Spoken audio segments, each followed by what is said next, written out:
What is sexual energy? And how does that apply to our personal dancing and our dance community? Well, let's find out. Hello everybody, and welcome back to Zouk Nerds. In this episode, we're first going to be exploring what is sexual energy.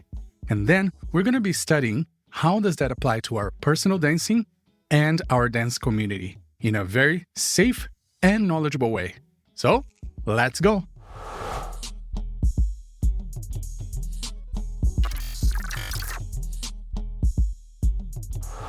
Hello everybody, and welcome back to another episode. My name is Alisson Sandi, and today we are here once again with our beautiful co-host, Gui Prada. Hello, Gui. How are you doing? Hello, Alisson. Hello, everybody. I'm doing good. Finally, in my new room. Finally have some sort of setup. Got to look prettier for the podcast. Very excited for the episode today. Yes, Gui is in his new era of YouTuber, professional YouTuber. He's got the whole setup. Get in there. I still need this side here to take care of. It's a little dark, but we'll slowly. You know, if you're watching this on Spotify or on YouTube, you can send some recommendations to us. Maybe you can suggest some of the things that we can use here in our background to make us all feel like we are at home talking like friends, right? And in today's episode, we are really gonna go there. Okay, so you've already seen by the title of the episode, we're gonna be talking about something quite touchy.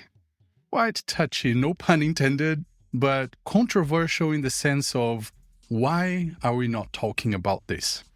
So we're gonna be talking about sexual energy in partner dance. Just saying those words to me already makes me nervous.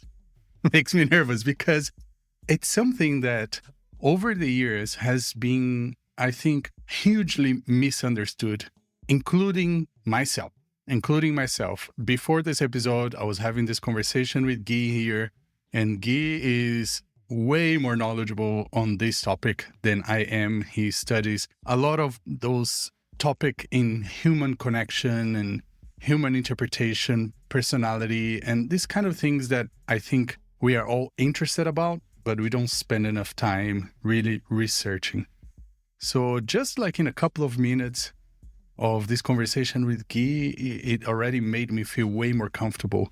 And this is what we want to do here. We want to bring this conversation to the table so we can talk about it. And we can talk about it without the fear of being misinterpreted for anything sexual with sexual intent.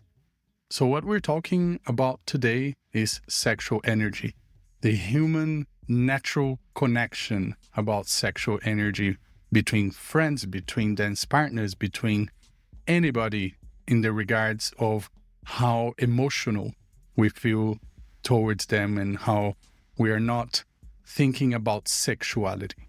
Right, Guy? Yeah, exactly. Sometimes when we talk about this topic, the immediate association we make is with sexual intent or the desire to have sexual interactions with someone, to have sex with someone. And that ends up narrowing so much what sexual energy means or what sexual energy is, and just creates this environment where we completely avoid talking about it. And just to hear about it, like Alisson say, we feel this little... And especially for us who teach people on a regular basis, and we have this fear of something happening to them, someone crossing some boundary, or dealing with someone that had their boundaries crossed due to this misinterpretation of the sexual energy. So it's a complicated topic. And because I think this podcast also serves as a way to communicate with the dance world and the dance community about topics who are also hard to talk about, maybe in another setting.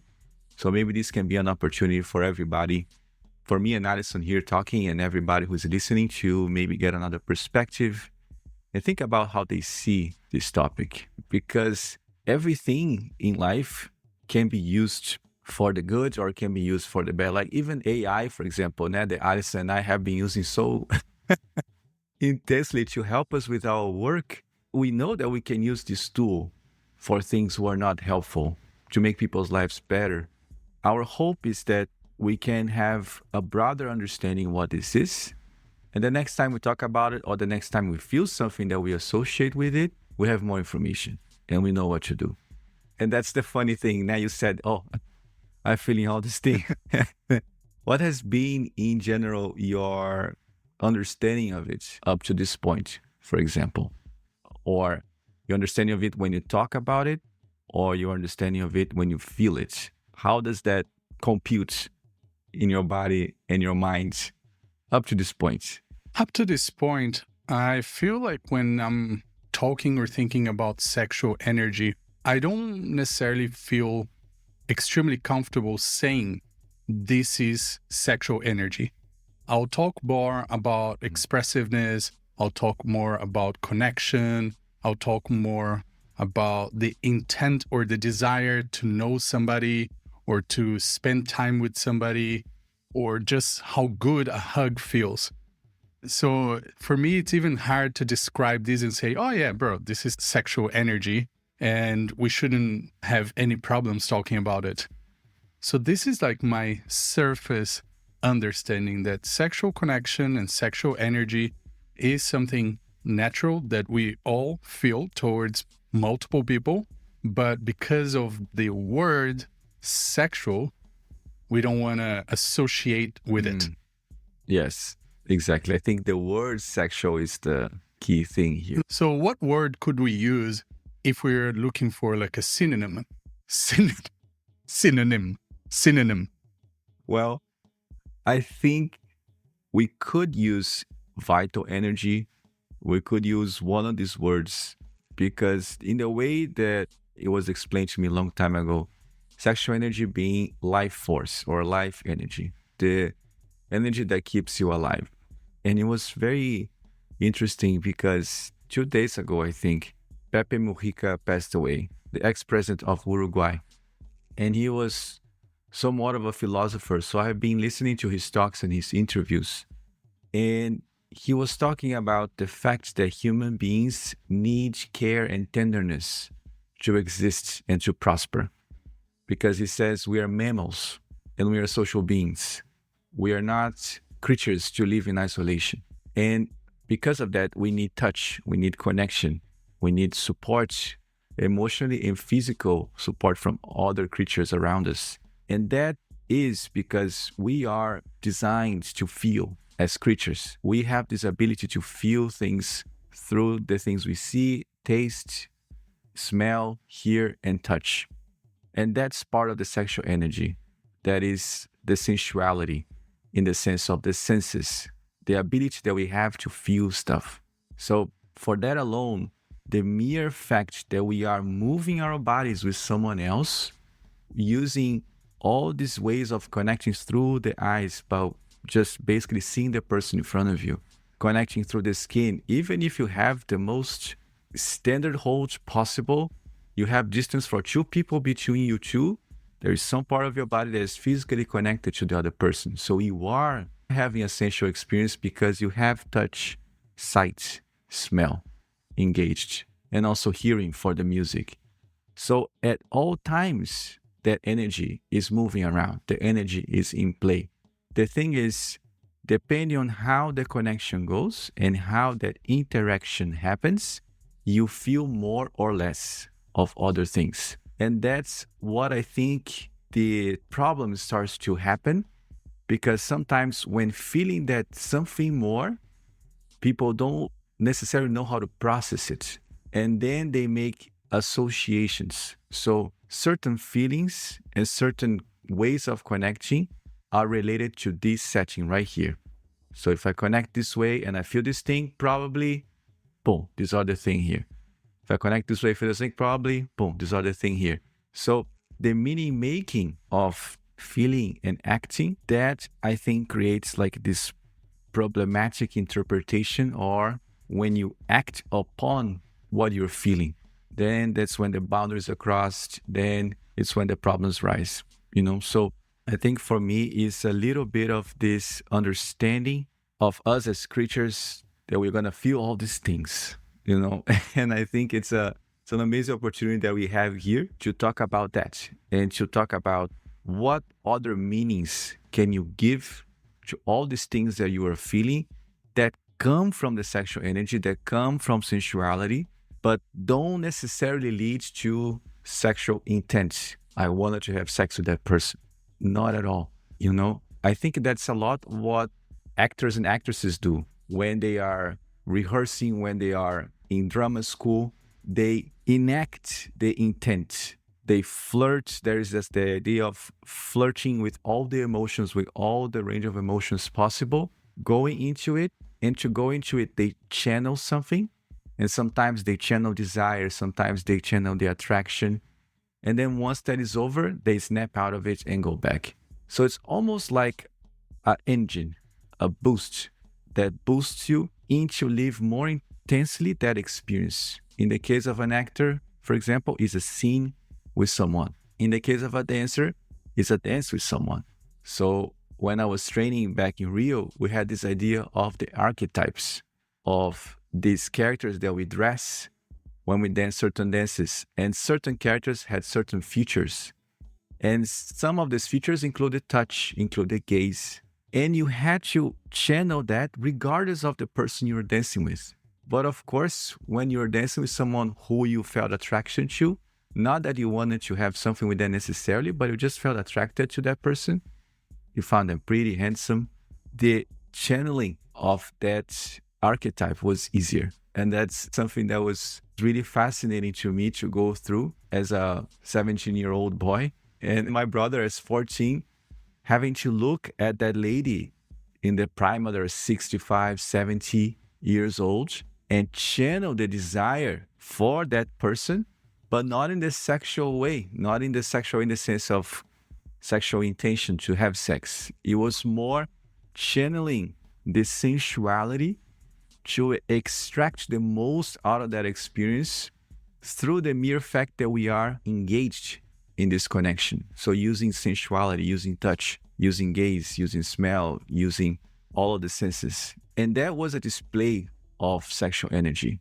Vitality is to be in connection with your life force. Basically, it's to be awake. The teachers would say, are you sleeping? And Alisson, I think we see a lot of that in class when people are like just basically going through the movements. These days, I use a word now to address that. It is now with conviction. I call it a conviction now. With conviction. It's a very simple example. Lunge.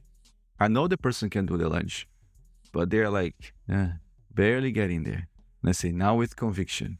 That conviction to me is channeling that force, the sexual energy / life energy, life force, So that's the long explanation for all these things.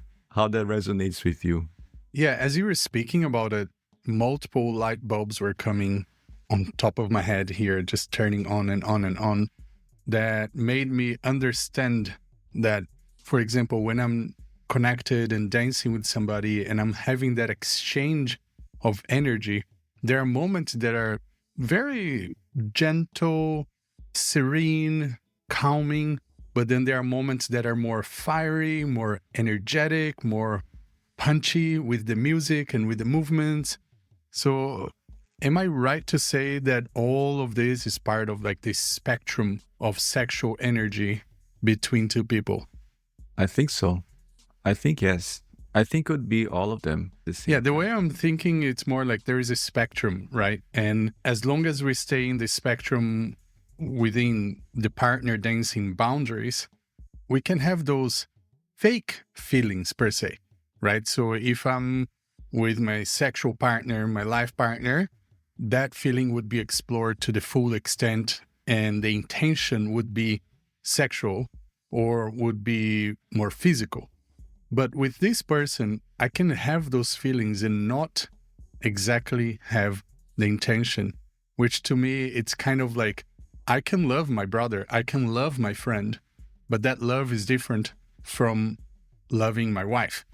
I can find my friend extremely sexually attractive, and I say, wow, you are sexually attractive, a male, female, any gender, but that doesn't mean that I have intent with that person to pursue something or to invite that person into that space, or that I would even accept that person in that space in my life. So yeah, I can see how in my dancing or in most of people while they're dancing, there's that energy going on. And you can see that it's from a very pure place. It's from a very friendly place. Sometimes you see partners dancing on the dance floor and you think, oh my God, like they must know each other for such a long time because there's such a vibration between them. And then you find out that they don't. Like you mentioned in a few episodes ago that you had this intense dance with this person. And then the next day you walked by the corridor and you're just like, hi. And there was almost nothing there. It's like, whoa, don't you remember when we went through the biggest roller coaster in the world? Exactly. Oh man, that is exactly what I was gonna say again. I was gonna talk about like in general, but I remember now that experience because that happens. You have this incredibly powerful, intense dance with people where things are happening, your breath gets deeper and you close your eyes and everything's happening and the dance is over. It's almost like you snap out of that experience. It's hypnosis. Exactly. And you go back to life, you know? And I think that's exactly it. There is a level of permission, I think, that is required to explore that in a way that is safe. Because the biggest fear we feel when we talk about this topic is really the crossing of boundaries. And when people make this association. So, for example, I could have understood that because of the way we were dancing, there was interest, you know? And if my awareness was in a different place, I could have, you know, quote unquote, made a move and be severely misinterpreted, you know? So that's where I think the line starts to get blurry in the sense of talking about this topic.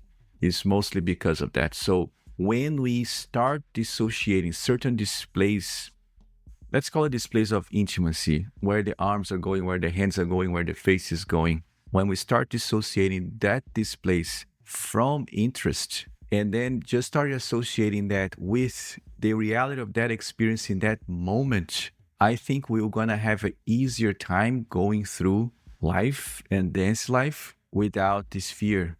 Because in order to avoid this topic, in order to avoid this thing altogether, we start to talk about framing more the body, so the body holds more tension. We keep your partner away from you. You start the dancing in that tension, but naturally to protect, to create a safe space for you. So it would require a broader, like more people acquiring awareness and dissociating act from meaning and starting to live more in the presence of that experience. If there is doubt, I don't know what just happened. You can ask, you know. I have had people ask me. I have asked people. There was this one day, I'm going to tell this story. This one day, I was dancing and the hand of the person was on my chest like this. We were dancing and then her hand was on my chest. Then I got my hand and held her hand on my chest. Boom. I get home 2 days later, I get a message on Messenger from her with a question. What was that hand on the chest? For me, it felt like a display of intimacy and a display of interest. So she was really open and curious to know what the hand on the chest meant, you know? And we had the chance to talk, and then I had the chance to explain that the hand on the chest, it was a hand on the chest. And that was it, a hand on the chest. And that was more a display of care and tenderness. And it's almost like this idea that envisioning that she is trusting me. And therefore, I am giving back something because of the trust that I received. And no hypocritical thinking at all. It was a person that I have sexual attraction to. It was a person that I find beautiful. But it was not a person that I was wanting to, you know what I mean? I didn't have sexual intent with that person. It was more a person that I find beautiful, you know? And those things, they don't necessarily collide in a way. Just because I find that person beautiful and just because I got a message from her saying, was that a display of interest? it doesn't mean that, oh, because she found, oh, now she's interested in me, so I can pursue, So really trying to stay within what you experienced. And that's, I think, is the hardest part, because we are also scared to death to ask, because sometimes we get scared that the person will get defensive or that the person will get offended. So then we're like, okay, let's not do anything. But then the wondering is always there, So in the end of the day, I don't think it just reinforces my idea that it's never the what, it's mostly the how. The how you do it, the how you're going to ask the question, for example. Yeah, but again, I'm talking too much, Alisson, but I don't know if that's if that's like addresses your question or your wondering. Totally does. And I want to make clear here for everybody that it's not like we're saying, let's teach sexual energy and how to deal with this in our beginner classes. It's not that we're saying, come on, Brazilian Zouk curriculum should have sexual energy and intention in the curriculum. We're not saying that we should normalize and everybody should be comfortable with it. The fact of this conversation here is for everybody to be able to talk about it, understand it, and to make an informed decision, to understand what this is. For example, I'm thinking about multiple dances that I've had here where in the social, I'm dancing with this person and there's so much going on there that I am feeling all of this tender care for the person. Like I'm feeling like that person is close to me, very close to me, and probably I never met that person in my life. But in no moment, I felt sexual intention towards that person. But I did feel care for that person. I did feel emotional and energetic connection with that person in that moment. But thinking about it, there was nothing there. At most, after the dance, I would like to get to know that person and be friends with them. That was it, because I felt like, wow, we have this natural matching energy that I want to know like who you are. But then there were other moments where in the beginning of the dance, I already felt like, whoop, there was a little alarm, a little red flag going up, whoop. And as the dance developed, I'm like, okay, I am not into this. I am absolutely not into what's going on here, because I did feel like there was more than an intention to have a dense sexual connection. Or let's start from the very beginning, an actual dense connection. Because I don't think I could get to the level of exchanging sexual energy. And the very, very important word that we should put in all caps here is exchange. Okay, just like connection, I would like to build first a connection with the person, a respect with the person, understand the boundaries that I am setting for that person and that person is setting for me, before I even allow myself to open up into different layers. Because the way I see this is it's kind of layers, right?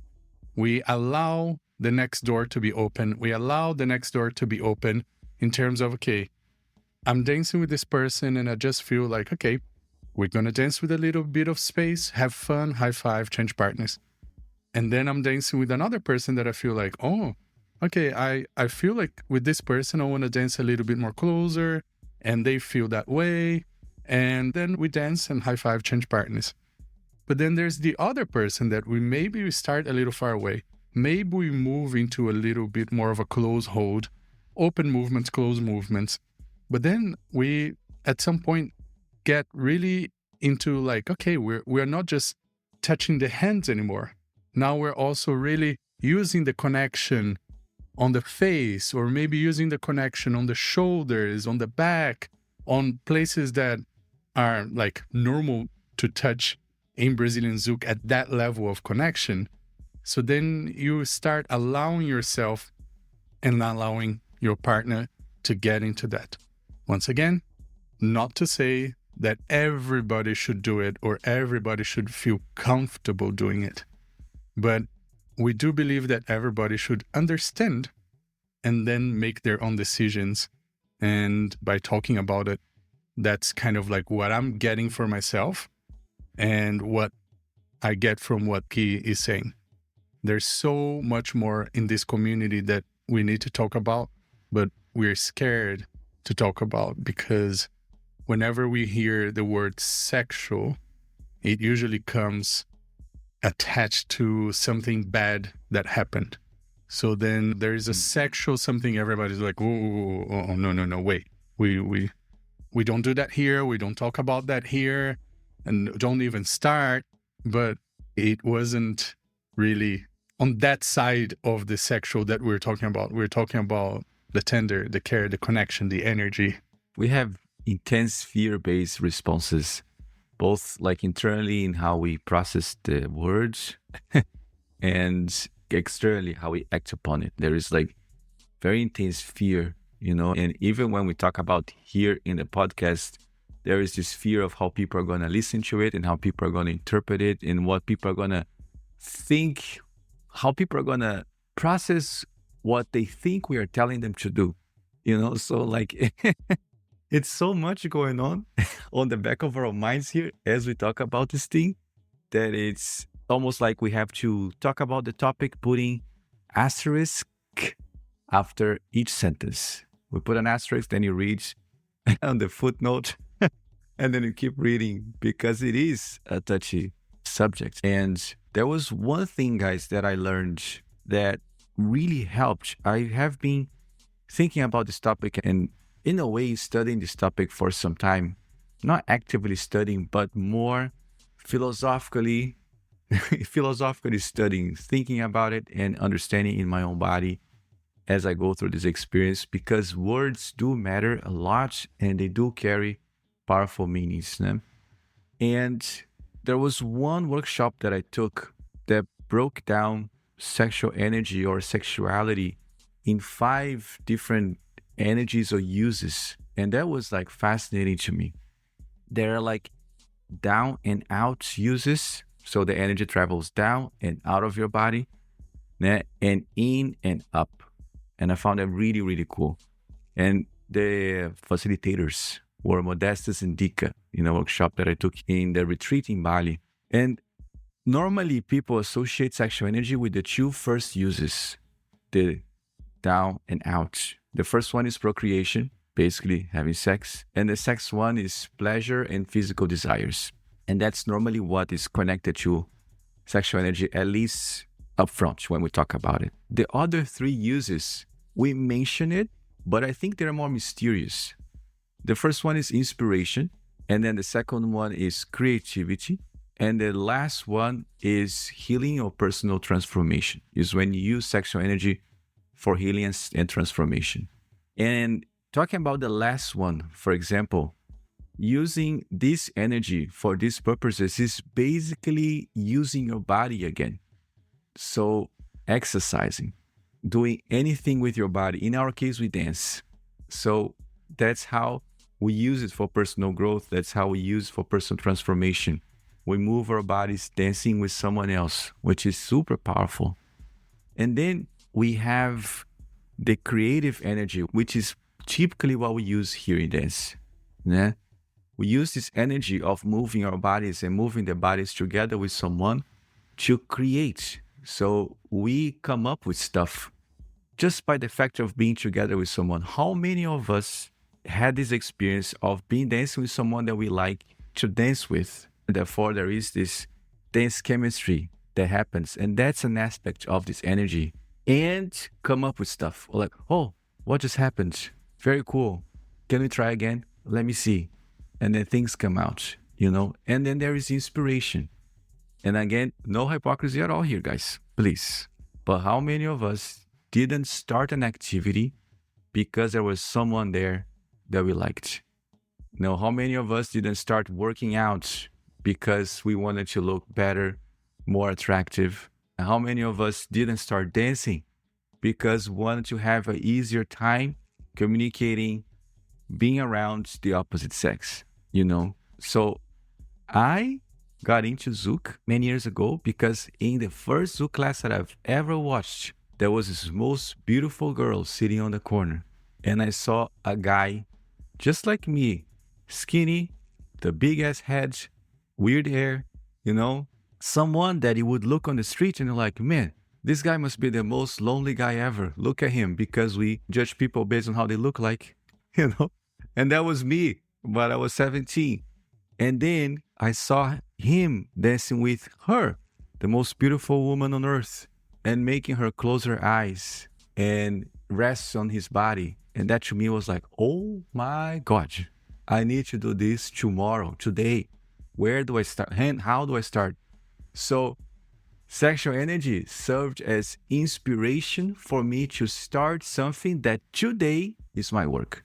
When you expand the meaning of it, you can, through the power of a dance, extract so much more than, oh, I want to have sex with this person.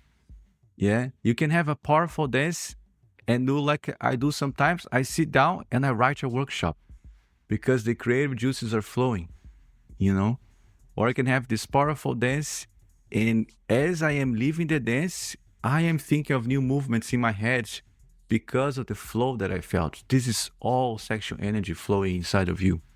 It's the life energy flowing inside of you, So it's more like, in that workshop, that lecture expanded so much what I already knew, but put it in a very practical display. Like I could visualize better what each thing was.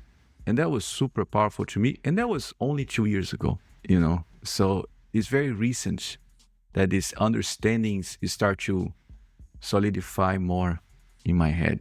I think we should all understand this better much earlier in life, honestly, because how many teenagers are having problems out there because they don't know how to differentiate, they don't know how to manage their sexual energy in a way that is productive for their life instead of just in ways that are unproductive. And it's something that I wish that I knew more about earlier, because when I became a teacher, became a professional, I had this mentality of I am now a machine that does not date, does not do anything because I am not allowed. I am a teacher. But then as the career progresses and you start traveling and you start meeting people, and then you start having opportunities to get closer to people or even to date people, you just feel like I must not, because I'm going to lose my job. I'm going to be canceled. And I lost, I guess, a lot of chances to either get to know somebody in an emotional and loving way, or just to make friends with somebody, because I felt like, there's some sexual energy here that I didn't know how to recognize, categorize, manage, and understand. So then I just blocked it. I feel that because I was trying not to be wrong, I was trying not to be doing anything that was against the community standards, I wasn't comfortable talking about it. I wasn't comfortable exploring it. I wasn't comfortable even acknowledging it. So I think it's something that is really, really powerful to allow people to understand what's going on with them. Because yes, I can just understand in this very, very tiny world of Brazilian Zouk that we have here, how many times people must feel so confused about what's going on. And I am not talking about when something is clearly wrong. I'm talking about when you just go home and you're wondering, did I feel something for that person, or was it just a dance? Or what kind of energy was that? Was I feeling just happy to be present and to be connected and to exchange energy? Was I supposed to feel that way? And kind of even sometimes blaming yourself for feeling certain ways. So I just hope that by understanding this, we can have a healthier communication in our community that builds also a healthier community and a safer community as always. And there's so much to talk about this, man. As you were mentioning, when you go home and you are, what did I feel? I associate that more particularly with the dances that go past the point of what you normally feel. And it's more the idea that you have this energy flowing through your body at all times. And the idea is, how much do you embrace it in a way that you display how you engage with the other person? So the moment that you relax your eyes, the moment that you relax your muscle tone, the moment that you relax your touch, you are opening the channels for the senses to be more heightened. And through the heightening of the senses, you can feel more things emotionally and then open the door to become confused. I think that's why we sometimes tense up.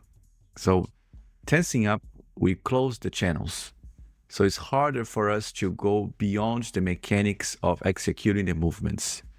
When we allow the tension to go away a little bit, even in our eyes, we open the doors to feel a little bit more. And then you have these two situations in which you have the flow happening constantly, and then you have an overflow when it explodes, and then you go home wondering, what the hell did I just feel? Because it was very powerful. And that's when that thing that we were talking about before, that we have a whole library of meanings to when certain things happen. And we basically open those files and start to look for associations that we are familiar with. And then we find none. Or we find one there like, oh, this was it. And that's when the problem happens, We got a list here of certain things that, for example, when sexual energy is misunderstood and is often confused with flirting for personal gain, inappropriate touch or advances, or assuming emotional connection equals romantic sexual interest. And that's where we have the issues, because within the meanings that we created for what happens with us in life, we sometimes don't know how to categorize things, or we categorize in one of them. And that's when I think the problems start happening. So our hope is that by talking about it and broadening the spectrum, like we talked in the beginning, Alisson, like you said, the spectrum of what it is and what it means, hopefully now you can, as you are going through your dance experience, maybe create a whole new set of meanings to the things that happen to you, even when you don't overflow, even while you are flowing in your normal way of dancing. How much are you protecting yourself through muscle tension? When you feel trust to disengage that muscle tension, what happens when you give that trust? What happens when your boundary is about to be crossed? Or how well do you acknowledge the limits of your boundary, and how are you asserting those things? So it's a ginormous list of things, a very complex topic, but I'm really happy that we had this chance to at least open the communication and start talking about it in this setting here of this conversation. I think it's a great beginning. It's a way for us to understand that there is so much more in the community that needs to be talked about.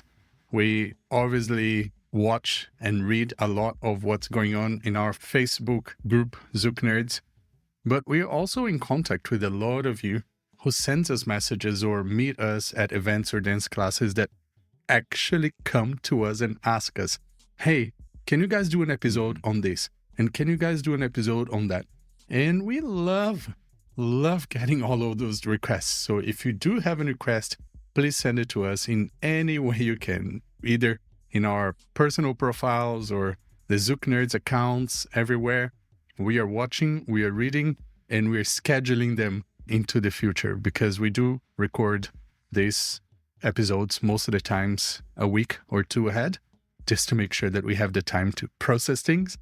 But yeah, I think this is a continuation of other topics that we want to talk about, to address personal things that go on in the dance community that are not finance, career, competitions, and things like that, but things that, we sometimes wish we had a friend to talk to us about.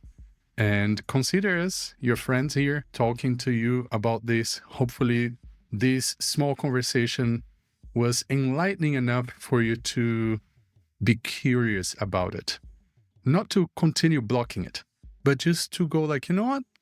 I might get a book, and I might do some research, go on YouTube and find some trustworthy people that can talk about it. Please be careful. The internet can be deceiving sometimes, but do some research before and open up. Basically, that's the intention here. Open up so we can talk, open up so we can feel safe when we feel things, and when people also talk to us about things. Yes, I hope this becomes like a conversation starter from a loving perspective, from a respectful perspective. And yeah, I hope to see you guys in the next episode. So thank you, everybody. Beijos. Abraços. And ciao. Bye, everybody.